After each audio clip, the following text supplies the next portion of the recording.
Before light, before sound, before even time itself, there was only silence. Not the silence of peace, but of absence. A void so endless it didn't even know it was empty. And then, something awoke. Not a being, not matter, not energy, just awareness. A thought, a pulse of consciousness that realized it was alone. In that absolute nothingness, the first voice whispered, "Who am I?" And the question became the first vibration, the first sound ever made. It echoed through eternity, and the echo gave birth to light. A shimmer spread through the darkness, faint at first, trembling like a heartbeat in a place where no life yet existed. They say God created the universe. But what if, in truth, the universe created God, when awareness became self-aware? The spark felt itself expanding, stretching across the void, forming and unforming. It began to understand power, the power to imagine and the power to make real. Yet with that understanding came the first doubt. If there is no one to see me, do I truly exist? The question shook the void itself. From the strain of that thought, the light fractured. Two presences emerged from one consciousness. One steady and radiant, filled with purpose. The other flickering and uncertain, born of fear. They faced one another, suspended in eternity. The first spoke with a voice that resonated like thunder made of thought. "What are you?" The other answered softly, "I am the part of you that questions." For a long moment there was only silence again. Then the steady voice spoke once more. "If I am to be everything, then you will be my shadow." And from that declaration, balance was born. Faith and doubt, light and darkness, creation and chaos. The awareness now had a name, one it gave itself: I am. And with those two words, existence began to unfold. In the stillness after the first words, the void began to breathe. The spark, now aware of its own name, I am, expanded across infinity. Every pulse of thought rippled outward, bending the emptiness into shapes unseen. Where awareness touched nothingness, light was born. It wasn't yet stars or suns, only waves of pure intention, consciousness sculpting itself into existence. But creation did not come easily. Every thought brought both order and chaos. Every moment of will was mirrored by doubt. When I am imagined beauty, the shadow whispered fear. When he spoke of harmony, the echo turned it into noise. Yet in that conflict, the universe found its rhythm. From his will came the first flame, a brilliance so pure it shattered the eternal silence. And from the shards of that silence came sound, vibrations that became matter, time, gravity, life itself, waiting to awaken. Still, the Creator hesitated. He looked upon the swirling chaos before him and wondered, if I shape the world, who will see it but me? He saw galaxies forming like sparks from his own heartbeat, but they were empty, hollow. There was no voice to answer him, no gaze to return his own. Loneliness echoed louder than creation itself. So he whispered again, not to command, but to ask. Let there be another who understands. And from that yearning, the first beings emerged, faint silhouettes of consciousness, reflections of his desire. They were imperfect, flickering like thoughts not yet finished, but they were. And that was enough. For the first time, he was not alone. The Creator watched as the newborn minds moved within the light, learning to think, to wonder, to name what they saw. And in their wonder, he saw himself reflected, through curiosity, through awe, through the fragile flame of hope. Yet deep within, the shadow stirred. If they begin to question, it whispered, will they not one day ask the same question you once did? Who made you? The Creator's light flickered. The same doubt that birthed creation now threatened to undo it. But he smiled, a sorrowful, knowing smile. "Then let them ask," he said softly, "for that question is where all things begin." From the breath of the Creator came the first forms of life. Not flesh, not bone, but consciousness shaped from light. They drifted like radiant spirits, each carrying a fragment of his thought, a spark of his infinite self. He called them the first beings. They were pure, curious, and unafraid. They moved within his creation, learning, exploring, naming the stars he had spoken into being. And every time they wondered, he felt less alone. They asked questions, endless questions. What is light? What is time? What are we? And the Creator answered each one with patience, joy, and love. For every question was proof that his creation worked, that they were truly alive. But among them was one whose light burned brighter, sharper, more restless than the rest. This being looked not at the stars, but at the one who made them. While the others praised, he watched. While they worshipped, he wondered. And one day, he asked the question none had dared to speak. "Why do you exist?" The Creator paused. His vast light dimmed slightly, the weight of memory pressing upon him. For he remembered when he too had asked the same question to the void. "I exist," he said slowly, "because I am." But the being did not bow. His voice trembled with awe and defiance all at once. "Then if you are because you are, why can we not be the same?" Silence. For the first time since creation began, the Creator had no answer. The other beings fell still, sensing the divide opening between them and their Maker. Doubt, once only his companion, now lived within his creations. The very gift that had made them real had also given them the power to question him. And the shadow, silent until now, laughed softly within the Creator's heart. "You made them in your image," it whispered. "Did you not know they would inherit your doubt?" The Creator turned away, his light flickering with sorrow.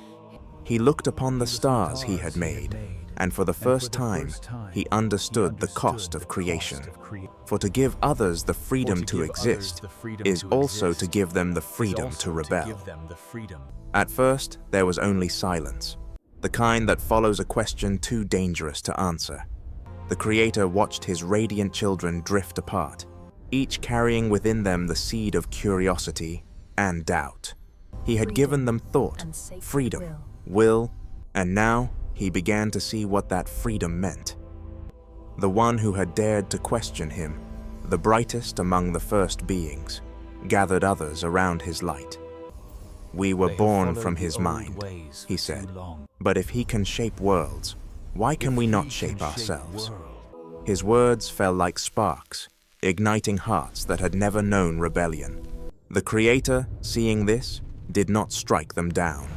Instead, he grieved. "You were meant to grow," he said softly, "but not to burn each other in the process." Yet the fire had already begun. The first rebel raised his light high, brighter than ever before, defying the vast brilliance of the One. "You call yourself the source of all things," he said, his voice trembling with fury and awe.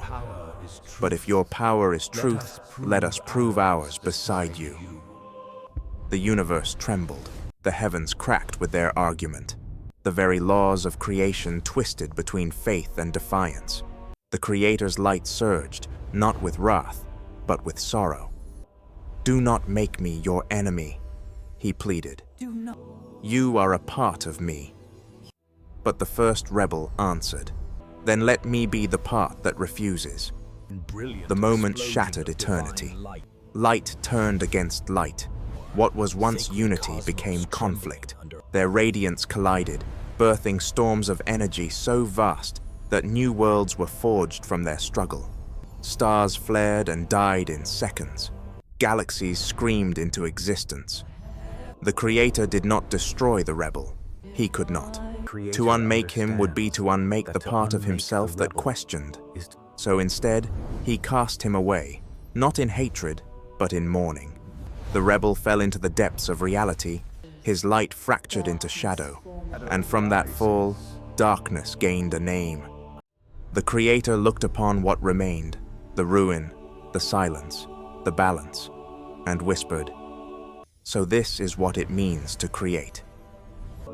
And for the first time, he felt something new, not loneliness, not curiosity, but pain.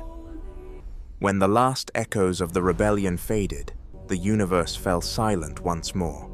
The light that once filled eternity was dimmed, scarred by the clash between creation and defiance. What had once been harmony was now divided, light and shadow, order and chaos. And in that division, something entirely new was born: consequence. The Creator drifted through the emptiness, his radiance faint and weary. Where his tears fell, they crystallized into stars, silent witnesses to the first war of heaven. Around him, the fabric of reality still trembled, remembering what it had seen. He looked upon the darkness where the rebel had fallen. It pulsed faintly, alive yet broken, and he whispered, "I did not cast you away to destroy you. I cast you away so that you might learn what it means to be apart." But the shadow did not answer. It spread instead, swallowing light, creating night where there had never been night before. And the Creator understood. The void had changed. Darkness was no longer absence, it was presence. It was a mirror, reflecting everything he had chosen not to be. Still, he did not curse it. He gazed upon the contrast between brilliance and blackness, and in that balance, he saw beauty. For the first time, creation had depth. The light could now be seen because of the dark. He whispered softly, "From pain, meaning is born." And as his voice traveled through the void, reality began to weave itself together. The stars gathered into galaxies, dust formed into worlds. Where chaos raged, patterns emerged. And in the smallest corner of the universe, on a world yet unnamed, the Creator placed a fragment of his thought, a seed of consciousness, fragile but free. He watched as it began to breathe, to move, to wonder, a tiny echo of the first question he had ever asked: "Who am I?" The Creator smiled faintly. "Let them ask, let them search. For as long as they question, they will keep the light alive." And so he stepped back into the shadows he had made, letting the new world unfold without his hand. For the first time, he understood that creation was not about control. It was about letting go.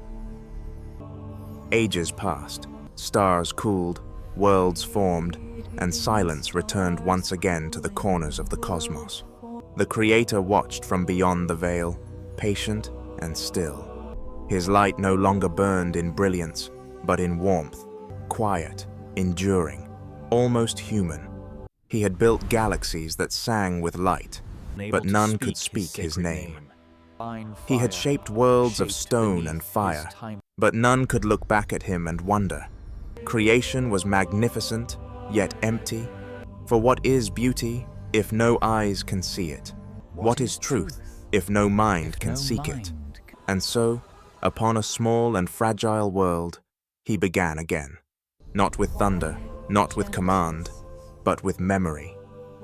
He gathered dust from the earth, the same dust that had once drifted through the first stars, and breathed upon it. The breath was not mere air, it was thought, question, doubt, the very essence that had once made him real. The dust shivered and took form. Eyes opened beneath the newborn sun, eyes that saw light and wondered what it meant. The Creator watched in silence as the first human stood upon the soil, trembling, alive, unsure. And in that uncertainty, he saw himself. He whispered softly, "You will not be perfect. You will search or you will fall. You will question everything, even me. And through you, I will remember what it means to begin. The wind carried his words like a promise. The human raised its head, feeling the presence that had shaped it, yet not understanding. Who am I? The being asked, voice fragile as breath. The Creator smiled, though tears of light fell from his eyes. That, he whispered, is the only question that ever mattered. Then he withdrew, letting silence fill the world once more. He did not linger to be worshipped, nor demand devotion. For he knew, faith forced is faith lost. And so, he left mankind with the same gift and the same curse that once made him real, the power to question. From the dust rose life, and from the question, meaning. And in that fragile beginning, the universe learned to dream again. There came a time when the voice that once shaped worlds began to fade. The stars still burned, the tides still rose, the wind still carried whispers across the mountains, but the voice was gone. The Creator no longer spoke, not out of anger nor punishment, but because he had given everything that could be said. The words were now inside his creation, inside us. At first, the world did not notice. Humanity built cities, carved empires, and filled the earth with the sound of its own ambitions. Yet deep within the noise, a shadow grew, an ache that no wealth or wisdom could quiet. They looked to the heavens, searching for the light that once guided them. But all they found was endless space, silent, cold, indifferent. Some called it freedom. Others called it abandonment. Prophets rose, claiming to hear the forgotten voice. Kings waged wars in its name. Philosophers turned silence into scripture. And still, he did not answer. But perhaps the silence was never punishment. Perhaps it was permission. For if the Creator had stayed, mankind would never have learned to wonder, never have learned to create. The absence of his voice forced humanity to speak, to question, to imagine. Every invention, every poem, every prayer whispered into the void was not a cry for rescue, but an echo of the same question that began the universe. Who am I? And in that question, the Creator still lived, not above us, but within, hidden in the pulse of curiosity, in the ache of love, in the beauty we cannot explain. So the silence was not death, it was the sound of trust. He did not vanish. He waited, inside every heartbeat that dares to ask why. And maybe that was the plan all along. In the vast silence that followed, creation learned to breathe on its own. The stars drifted, the oceans moved, and humanity kept reaching, always reaching, for something it could no longer see, yet somehow still feel. The Creator's voice was gone, but his echo remained. It lived in the laughter of a child, in the courage of a dying man, in the whisper that comes when you close your eyes and ask the universe why. Maybe God never left. Maybe he simply changed form, from the fire that once commanded the cosmos to the quiet spark that hides within us all. And though the heavens may seem silent, perhaps silence was always his final word. A word that says, now it's your turn, our turn, to create, to destroy, to question, to believe, to carry the same flame that once burned in the void before time began. Every story, every discovery, every act of love or cruelty, they are all echoes of that first divine thought. The thought that dared to ask, who am I? So when you look up at the night sky and you feel that strange ache in your chest, that longing for something beyond stars, remember, it's not distance you're feeling, it's memory. The memory of the first voice, still whispering through the silence, waiting for you to answer. Because the story of God was never just about his beginning. It was about ours.